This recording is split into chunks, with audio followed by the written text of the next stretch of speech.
Sonrían porque Cristo les ama. Se quedaron así como que, ¿qué nos va a pedir, no? Bueno, vamos a entrar en el tema.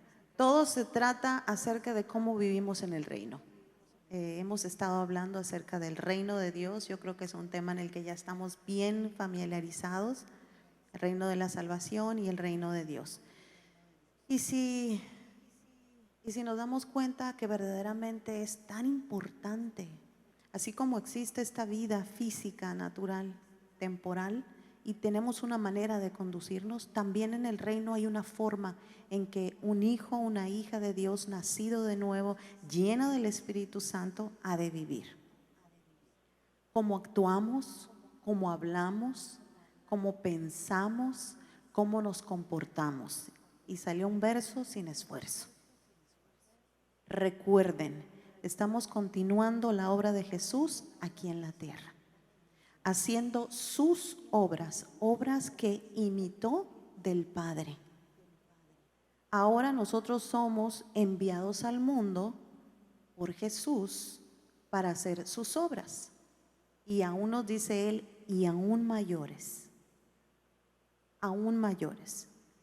Y al igual que Jesús, hacemos la voluntad del Padre. Quiero que me acompañes, por favor, a Juan capítulo 6, versículo 38. ¿Están contentos? Muéstremelo con su sonrisa, porque si no, no le creo. Juan capítulo 6, versículo 38. ¿Cuántos tienen su Biblia? No hicimos la declaración, pero ya la sabemos, ¿verdad? Somos lo que la Biblia dice que somos y podemos hacer lo que la Biblia dice que podemos hacer. Juan capítulo 6, versículo 38. ¿Están ahí? Dice así: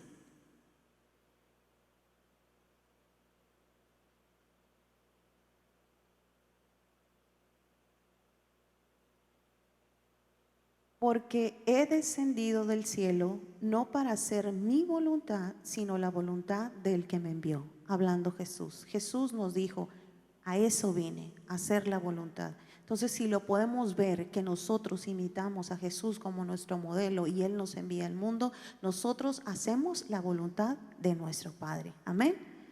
Jesús, en la oración en el Getsemaní, nos mostró cómo Él se negó a sí mismo.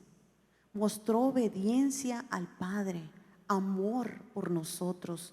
Recordemos que Jesús era 100% hombre, 100% Dios. Pero en ese momento Él estaba sufriendo e hizo la perfecta voluntad de su Padre. Se negó a sí mismo. Llevó a cabo el plan de redención. Por amor a ti, por amor a mí.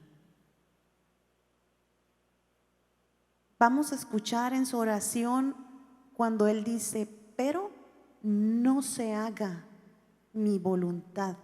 Ahí el Señor estaba diciendo, yo tengo como ser físico, como hombre, tenía una voluntad.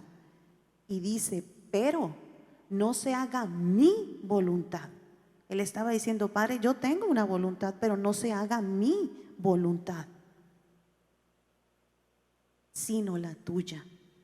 Entonces, al pedir que no se hiciese su voluntad, sino la del Padre, en ese momento, como 100% hombre físico, puede que él no quería, sabía lo terrible, lo doloroso de todo lo que iba a enfrentar por amor a nosotros. Sin embargo, reconociendo eso, Él dijo, no se haga mi voluntad, sino la tuya. Y yo me pregunto, este mensaje primero es para mí antes que para nadie. ¿Cuántas veces yo antepongo la voluntad del Padre antes que la mía? Y le digo, Señor, no se haga mi voluntad, sino la tuya, o hago mi voluntad. En el reino de Dios, un hijo, una hija de Dios, nacido de nuevo, hace la voluntad de su Padre. Vamos a ver en Lucas capítulo 22. Lucas capítulo 22, del versículo 41 al 42, por favor.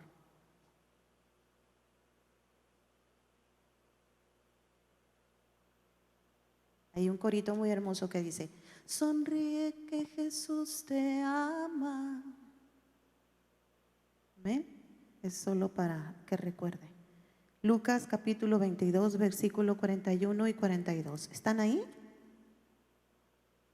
Amén.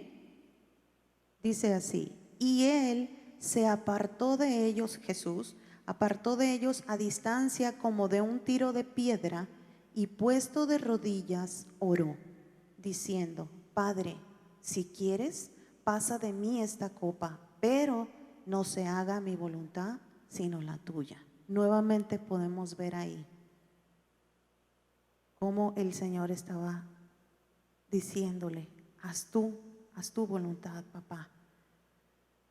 Era en ese momento todo lo que él iba a enfrentar, y podemos también ver, muchos comentaristas lo mencionan, cuando en el momento que la separación de Jesús y el Padre por cargar todo el pecado, conociendo al Señor conforme a la palabra, pesaba más el hecho de estar apartado de, que aún lo físico, el que él fuese a pasar y a padecer.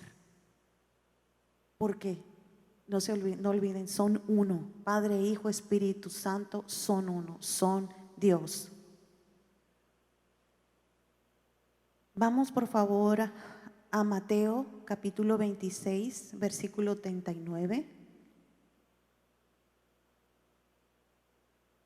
Mateo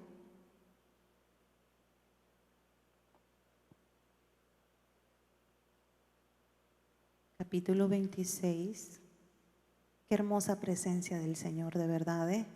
El hecho de dar gracias a Dios en todo tiempo, como dice la Escritura, por eso lo dice. El Señor se complace cuando le agradecemos.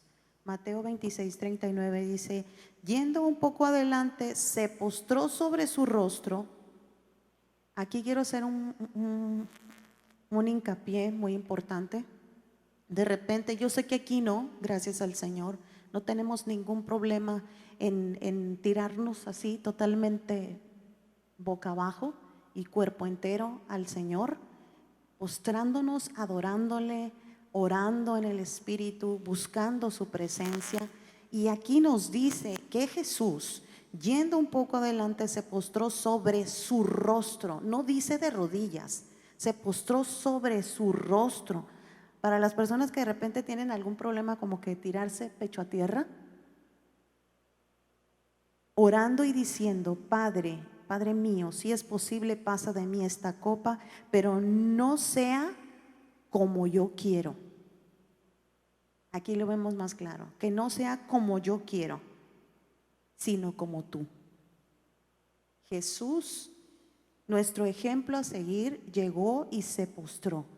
Cuando alguien te pida que te postres delante de Dios, es delante de Dios, no delante de la persona, a orar, a buscar su rostro.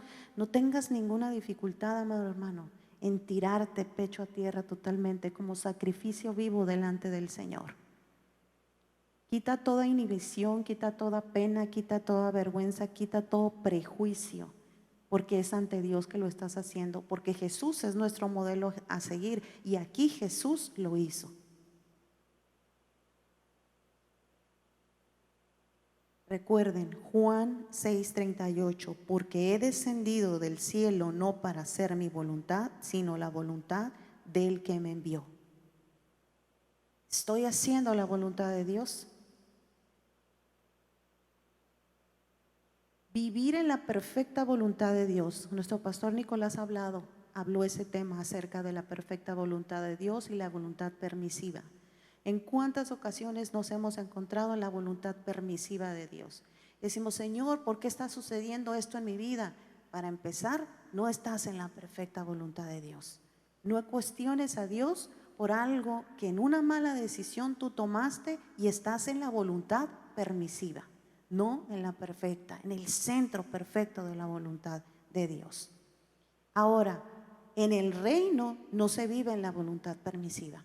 En el reino estamos en la perfecta voluntad, en esa voluntad buena de parte del Señor. Y quiero que me acompañes por favor a Romanos 12:2. Romanos 12:2.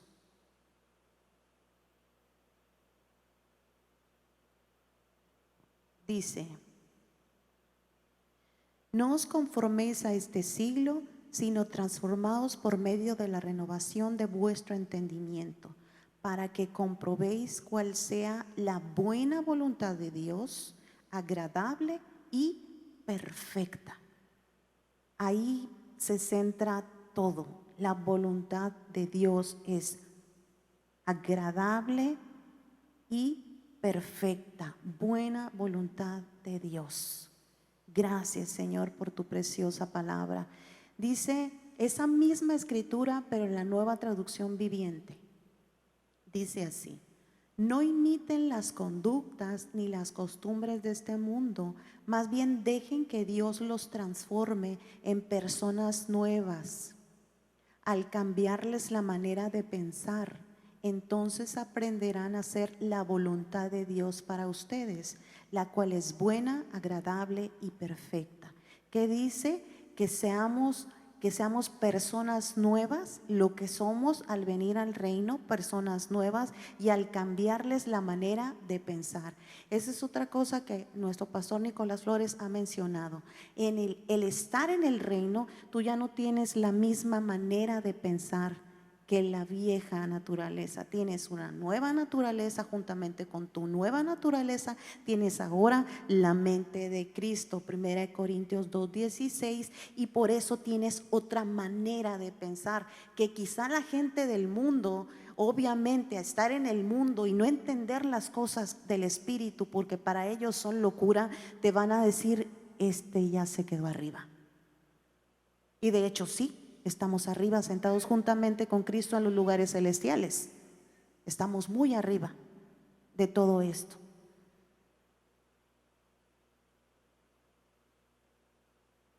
Ahora, hablando de que tenemos una nueva manera de pensar, vamos a ver qué nos dice Filipenses 4, del versículo 7 al 9, en la Nueva Traducción Viviente, por favor.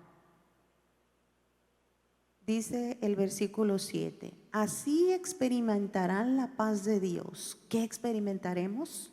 Así como cuando pensamos en esa nueva manera de pensar, así experimentarán la paz de Dios que supera todo lo que podemos entender.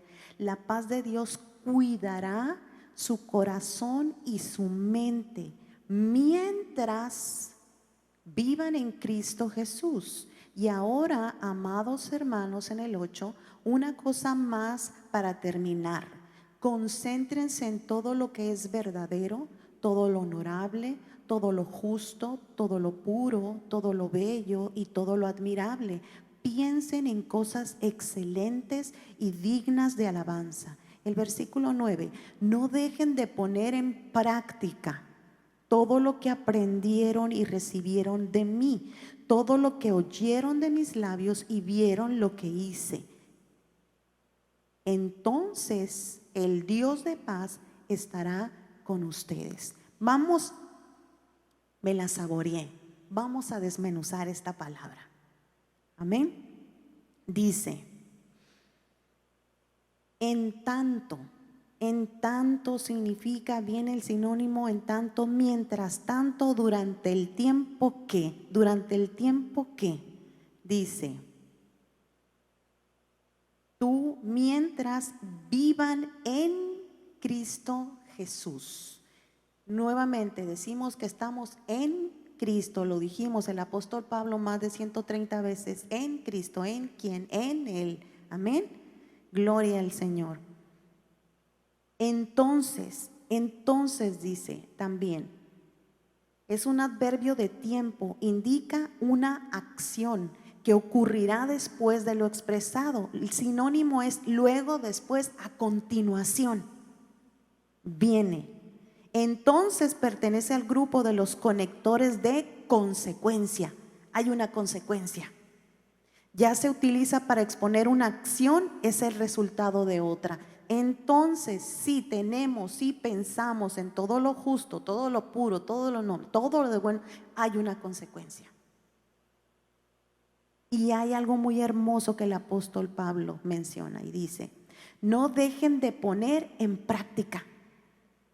Practica, practica, practica, practica.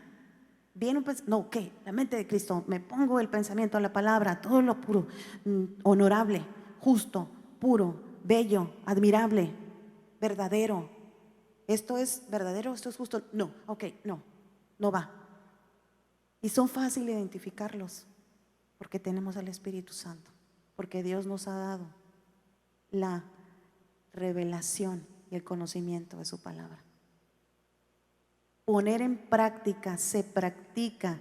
Y en la Reina Valera dice: esto haced, en vez de se practica. Y otra cosa importante, mire qué bello y lo importante de nuestro testimonio, de nuestro caminar.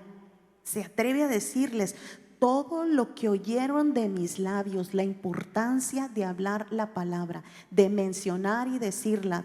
Y no dijo algunas cosas que les compartí, no dice todo. Él tenía cuidado de lo que hablaba. Todo lo que oyeron de mis labios y vieron lo que hice. Vemos en Santiago 1:22 dice: ser hacedores de la palabra, no solamente oidores.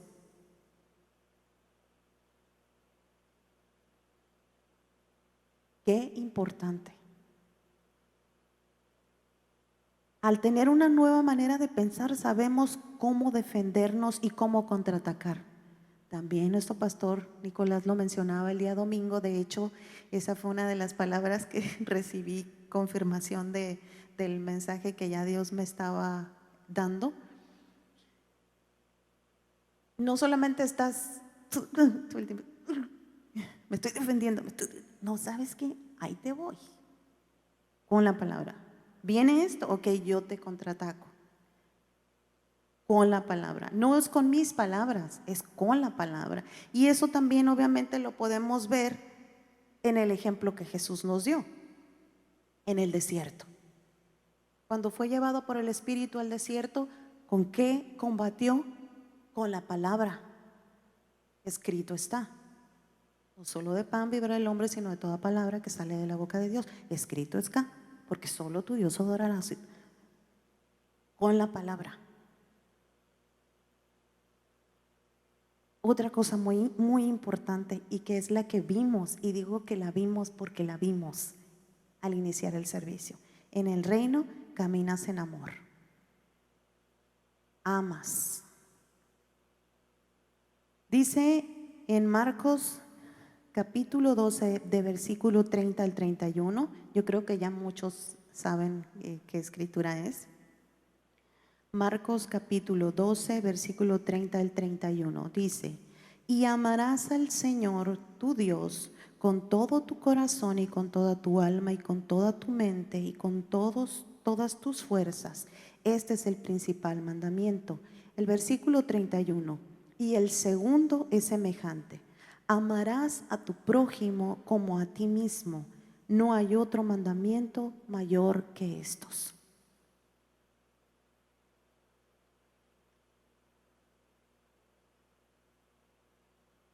Decía nuestro pastor acerca de que ¿cómo tú vas a defender a alguien si no sabes defenderte tú mismo? ¿Cómo poder defender a alguien más si yo no he aprendido a cómo defenderme? Y una palabra resonaba en mi cabeza: ¿cómo amas a tu prójimo si no te amas a ti mismo? Dirás: yo sí me amo a mí mismo. Y la pregunta me la hago yo: ¿cómo vivo? ¿Cómo me cuido? Espiritual, física. La palabra me dice que yo soy templo del Espíritu Santo, 1 Corintios 6:19. ¿Cómo actúo? ¿Pido dirección a Dios para tomar decisiones? Por más pequeñas que parezcan, sabiendo que éstas pueden afectar. a mi familia, a mi esposo, a mi ministerio. Y me pongo yo para no decir a nadie más, yo.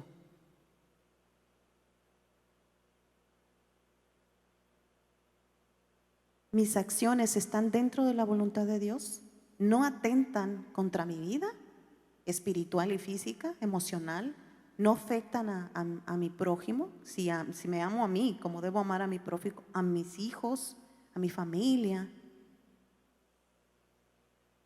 Solo es un momento reflexivo. Eso es lo que el Señor a mí me compartía. Cuando yo aprendo y el Señor me enseña a amarme a mí misma primero, entonces yo puedo amar.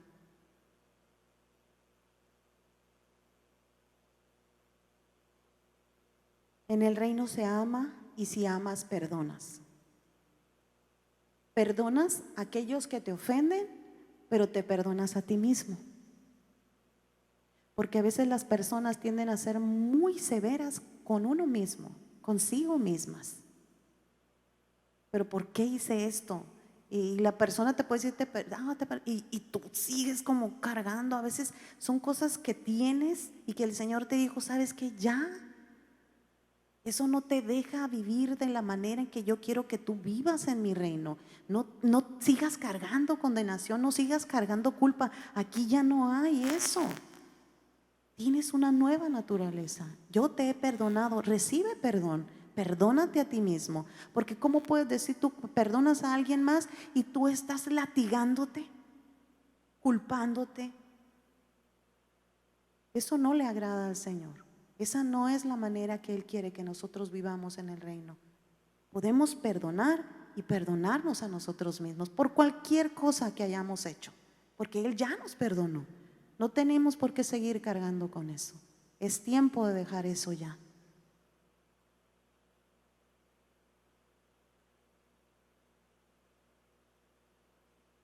Sea hecha tu voluntad así en la tierra como en el cielo. En el cielo hay amor, porque Dios es amor. Primera de Juan 4:8. En el cielo hay verdad, porque Jesús es la verdad. En el cielo no hay rencor ni falta de perdón, y el perdón no solo al prójimo, perdón, sino a ti mismo. Perdónate, eres libre, no más culpa, no más condenación. No seas duro contigo mismo. Ni se está recordando las faltas y el pecado del pasado. Jesús perdona y olvida. Por favor, vayamos a Isaías 43:25. Isaías 43:25. El Señor hablando, yo soy el que borro tus rebeliones por amor de mí mismo, y no me acordaré de tus pecados. Si Él no se acuerda, ¿por qué te acuerdas tú? Ya estuvo. Tan tan, la canción se acabó. Sigue la página. Vamos, Señor, a lo que viene. Puedo, ya, soy redimido, soy perdonado. Me amas, me amo. Yo fui una persona muy insegura por mucho tiempo y el Señor ha estado renovando mi mente, me ha estado introduciendo a ese reino, he estado entendiendo que todo lo puedo en Cristo que me fortalece, que soy linaje escogido, que pertenezco a la familia de Dios, que puedo hacer grandes cosas porque es Él quien las hace a través de mí. No es en mis fuerzas, es por su Espíritu que obra en mí. Dice por favor en Hebreos 10:17, Hebreos 10 del 17 al 18, por favor.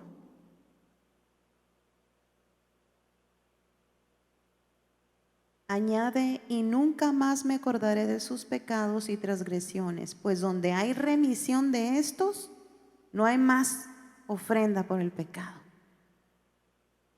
Hemos sido redimidos de la maldición de la ley. Gracias, Señor. También en el reino creemos. Quiero que me acompañes a Marcos capítulo 16, versículo 17 y 18. Marcos capítulo 16, versículo 17 y 18. Y estas señales seguirán a los que creen. ¿Cuántos creen aquí? En mi nombre echarán fuera demonios, hablarán nuevas lenguas. En el 18 tomarán en las manos serpientes, y si bebieren cosa mortífera no les hará daño. Sobre los enfermos pondrán sus manos y sanarán. En la Nueva Traducción Viviente, en la parte donde dice seguirán, dice acompañarán. Indica avanzar, movimiento. Un verbo transitivo tiene movimiento. No estás, para que las señales me sigan a mí, yo necesito avanzar. Si no, ¿cómo me van a seguir las señales? El Señor vino y avanzó. Iba y predicaba, iba y se movía, iba y llevaba las buenas nuevas. Ahorita, gracias a Dios, agradecemos el medio que podemos estar en muchos lugares, pero es un avance. Seguirán, acompañarán. ¿A dónde te acompañan esas señales? A donde vayas. Si te fuiste al mercado, si te fuiste a la escuela, si estás afuera esperando el taxi, al hospital, en donde quiera. Es que no estoy en el altar. En donde quiera, estas señales seguirán a los que creen. ¿Tú crees? Las señales están contigo.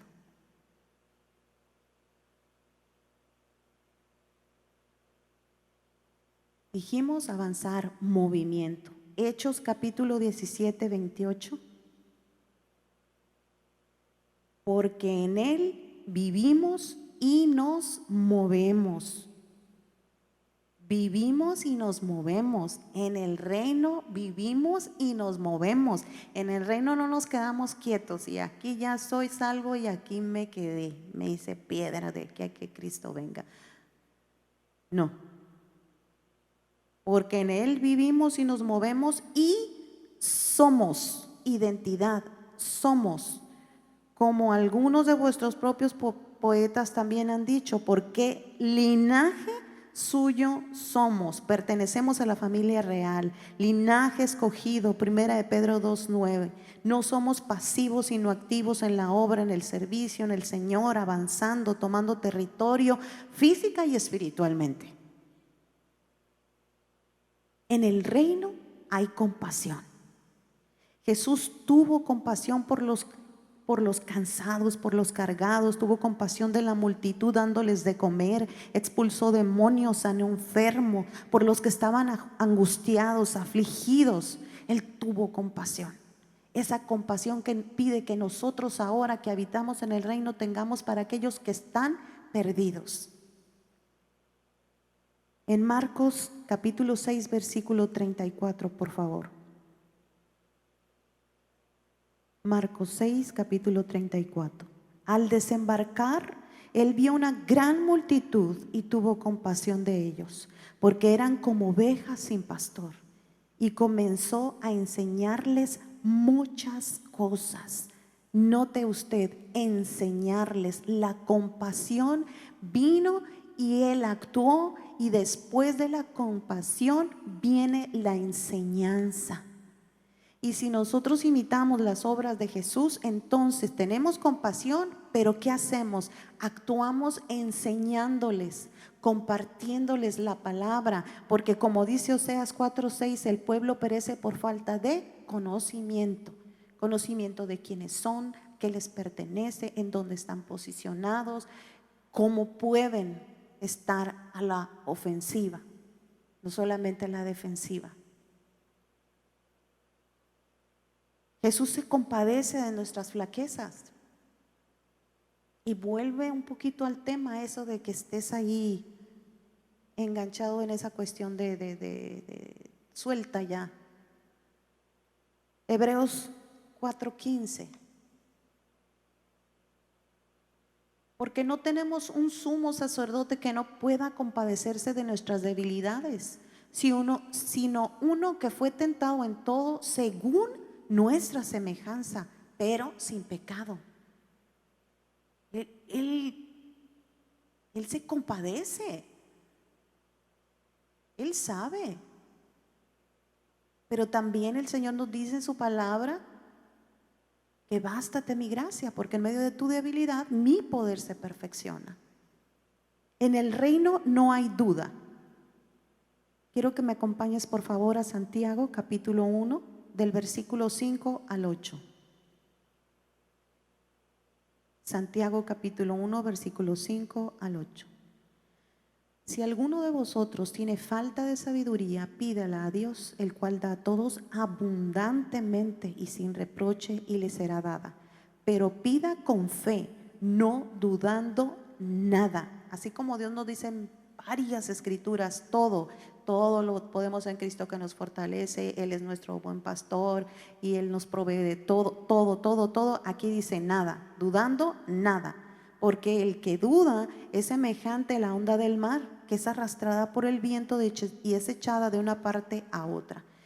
No piense, en el versículo 7, quien tal haga que recibirá cosa alguna del Señor. En el 8, el hombre de doble ánimo es inconstante en todos sus caminos. Hoy te quiero buscar, mañana no, ahora sí siento, mañana no siento. ¿Qué es el ánimo? El ánimo es un estado emocional. ¿En dónde se encuentra el ánimo? En el alma. ¿Y qué dijimos del alma? Que la tenemos que traer sujeta al espíritu. Entonces, hoy me levanté deprimido. A la siguiente semana, hoy me levanté alegre. Ok, me levanté deprimido. En el nombre de Jesús, depresión, te identifico, ya sé quién eres, no te quiero, te largas. En el nombre de Jesús. No tengo ganas de levantarme, pero me voy a levantar en el nombre de Jesús. No te voy a hacer caso ni me voy a quedar acostada ahí dejando que los pájaros hagan nido. En el nombre de Jesús. Fuera. Me levanto y sigo. El enemigo se enfada y se va. Resistid al diablo y él huirá de vosotros. Pero si se la haces fácil y no resistes, ¿qué va a suceder? Pero en el reino de Dios, los nacidos de nuevo, con nueva naturaleza, entienden y superan ese doble ánimo y viven no por sentir, no por vista, sino por fe. Hay un punto muy importante que quiero que tratemos ya para entrar a lo que es ya el final de este mensaje. La oración. Jesús llevó una vida de oración personal, individual. Marcos capítulo 1, versículo 35. Dice, levantándose muy de mañana, siendo aún muy oscuro, salió y se fue a un lugar desierto y ahí oraba. Jesús tenía una vida de oración individual. Es una gran bendición cuando estamos así colectivamente. Estar orando es una gran bendición. Y vemos varias citas que no solo las voy a mencionar, pero no las vamos a ver. En otras ocasiones oraba él acompañado. Podemos Juan capítulo 11 versículo 41, 42. Oraba antes de comer, Lucas 20, 24, 30, y después de sanar, Lucas 5, 12, 16. La oración tenía un lugar especial en su vida, pero vamos a enfocarnos acerca de cuando él oraba individualmente. ¿Por qué? Ahorita vas a entender por qué. Quiero que me acompañes por favor a Hechos capítulo 13, versículos de 1 al 3. Hechos capítulo 13, versículo 1 al 3. Hablamos de la manera en cómo pensamos, en cómo debemos de hablar, en cómo debemos de conducirnos ahora en el reino. Dice así: había entonces en la iglesia que estaba en Antioquía profetas y maestros: Bernabé, Simón el que se llamaba Níger, Lucio de Cirene, Manaén el que se había criado junto con Herodes el tetrarca, y Saulo. Versículo 2. Ministrando estos al Señor y ayunando, dijo el Espíritu Santo. Para aquellos que dicen que el Espíritu Santo no habla, aquí dijo el Espíritu Santo: apartadme a Bernabé y a Saulo para la obra a que los he llamado. Versículo 3. Entonces, habiendo ayunado y orado, les impusieron las manos y los despidieron. Ellos estaban ministrando al Señor.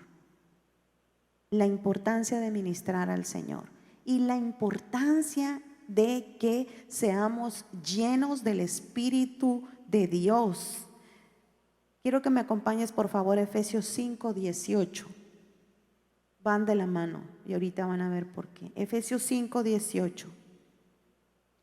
No os embriaguéis con vino en el cual hay disolución, antes bien sed llenos del Espíritu, llenos del Espíritu. La oración es caminar con Dios en su vida individual. Mucha de nuestra oración debería ser simplemente adorar al Señor y ministrarle a Él. Nuestra oración individual. En Efesios 5:19, por favor.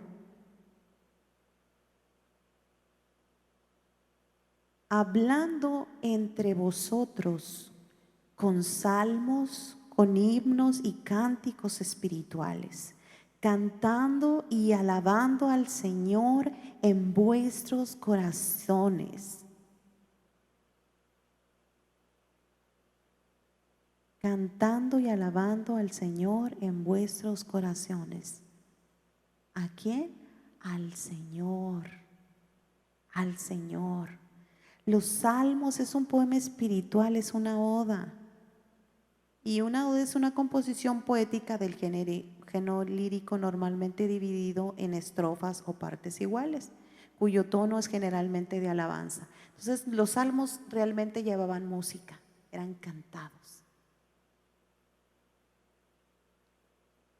Y hay algo muy importante aquí. Muchos de los salmos fueron dados a David como individuo, estando él y el Señor. No colectivo, como individuo. Mientras estaba pasando por diferentes tribulaciones y dificultades, y nos ayudan porque son inspiradas por el Espíritu. Pero cuando Él las habló en ese momento, era para su beneficio, para Él individualmente. Ahora no son de bendición a nosotros. Pero ¿cómo obtuvo? ¿Cómo vinieron? Estando Él a solas con Dios. La importancia de nuestra oración individual, ministrando al Señor. ¿De qué manera? Con este nuevo lenguaje que tenemos ahora en el reino de Dios, con salmos, con himnos, con cánticos espirituales. Solo te pregunto, no tienes por qué responderme, ¿cuánto le cantas al Señor cuando estás ahí? Muchos se enfocan que porque es que no canto, es que no, a Dios no le interesa si afinas o no afinas, o centras en tiempo o destiempo. La Biblia nos habla de cánticos espirituales y no solamente es para las personas que cantan. Es ministrar el corazón del Señor. A Él le gusta escucharnos. Él espera recibir de nosotros esa adoración, ministrar su corazón. Y ministrar también viene de la palabra minister, que significa un servidor. Es como, aquí estoy, Señor, o sea, solo para ti, solo para ti. No quiero saber nada de lo que está pasando a mi alrededor, es solamente tú y yo. Qué bendición. Y vemos todos los salmos y digo, wow, imagínense cuántos salmos podríamos escribir si pasamos ese tiempo de oración individual, íntima, ministrando al Señor. Toma tu cuaderno y empieza a escribir tus salmos que Dios te va a dar para Él. Amén.